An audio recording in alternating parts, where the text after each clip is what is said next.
Welcome to this Librarians by the Sea presentation created by the librarians of the Swampscott Public Library. I'm Susan Connor and I'm the Assistant Director here at the library. My guest is Mary Cassidy.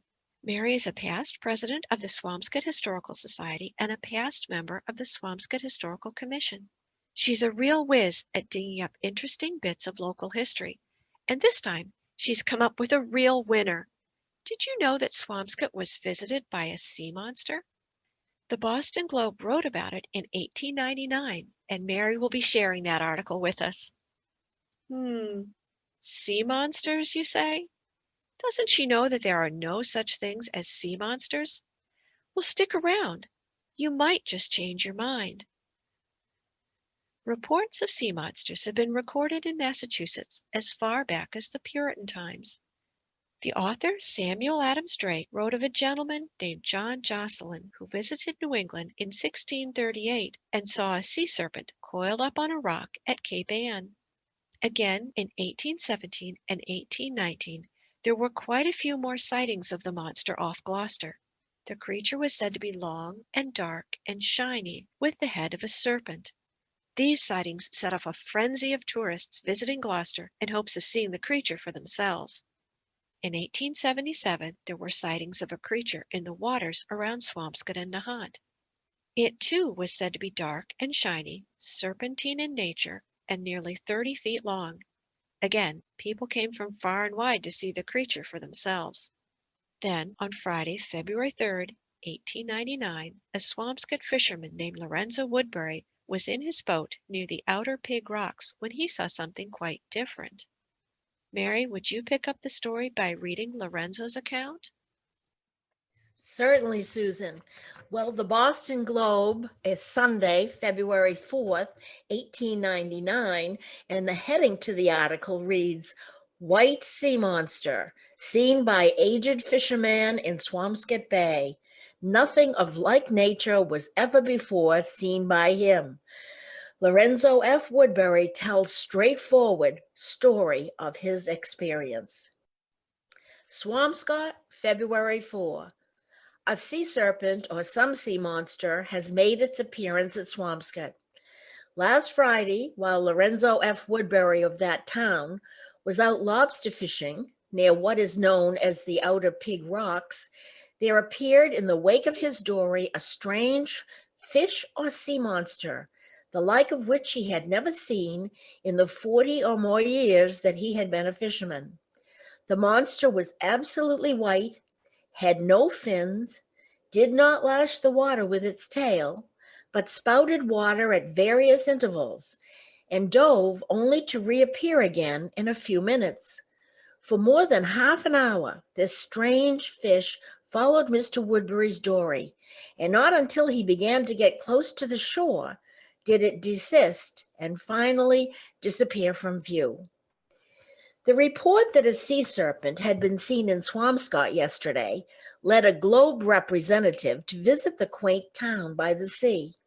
After a little inquiry, Mr. Woodbury was located in a cobbler's shop on the main street of that town. The place is a rendezvous for the old salts of Swampscott, and nearly every afternoon the same coterie of old cronies gather in the shop to talk over town happenings and discuss the latest news. Two elderly men were playing checkers at a small table in the middle of the shop.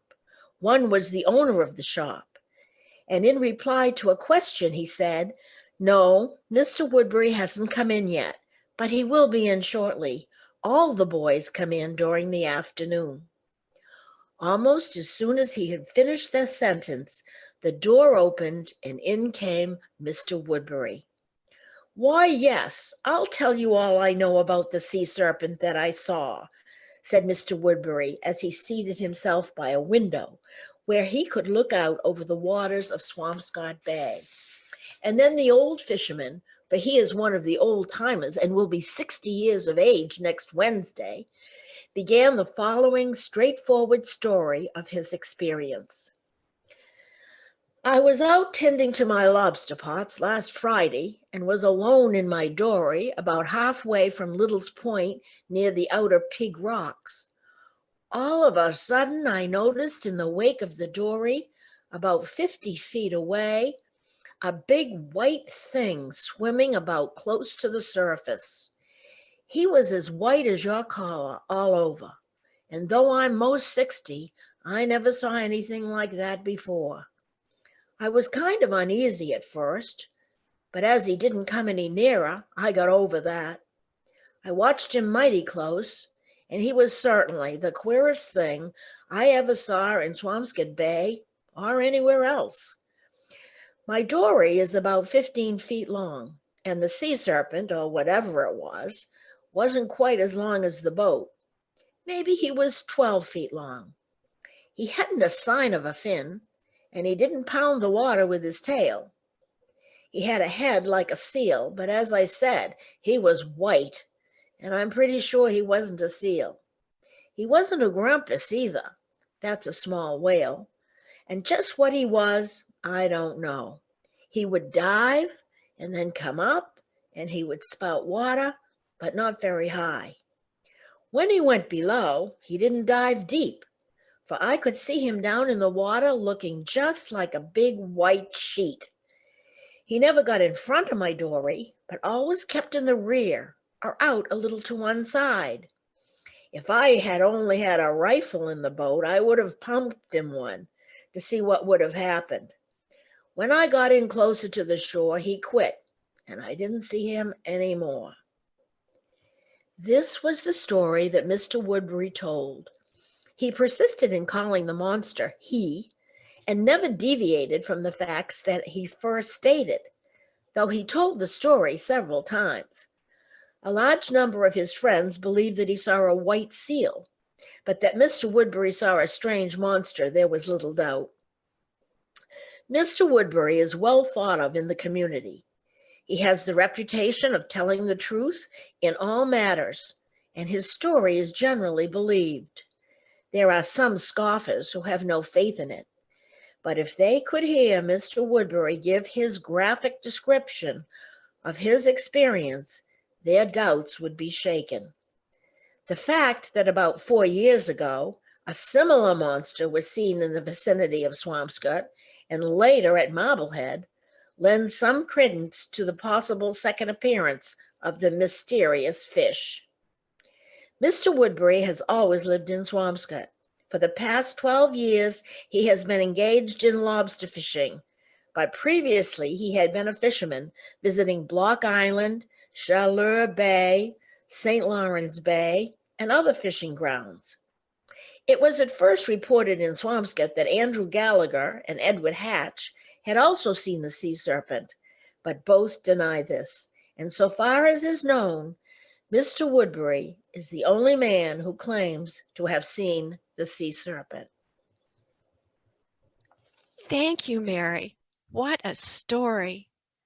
Well, yes, I suppose it could have been a group of whales or seals or dolphins that Mr. Woodbury saw that day.